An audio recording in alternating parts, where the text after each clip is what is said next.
बिस्मिल्लाहिर्रहमानिर्रहीम। अस्सलाम वालेकुम। जी बिन्त फ़ातिमा ओल्ड होम इस्लामाबाद में आज भी माशाल्लाह से तीसरे रोज़े की सहरी तैयार हो रही है।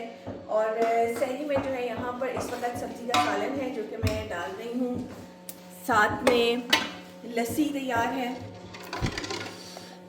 लस्सी के साथ जो है यहाँ पे हाफ फ्राई एग बनाए हुए हैं और चाय पराठे सब कुछ तैयार हो गए।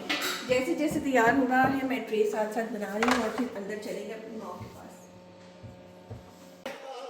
अस्सलाम वालेकुम। माशाल्लाह जी माशाल्लाह।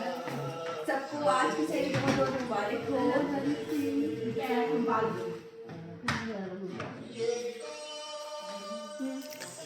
अल्हम्दुलिल्लाह जी, आज भी bint Fatima old home Islamabad की जो माएँ हैं वो तीसरे रोज़े की सहरी कर रही हैं। और हमारी बहुत ज़्यादा दुआ है अल्लाह ताला से कि हमारी माओं को अल्लाह ताला हमेशा खुश खुर्रम रखे। जिस तरह से जो सुबह के टाइम उठकर जो है इनसे जब भी सलाम करें तो माशाल्लाह से चहकते हुए आवाज़ में आवाज़ आती है, वालेकुम अस्सलाम।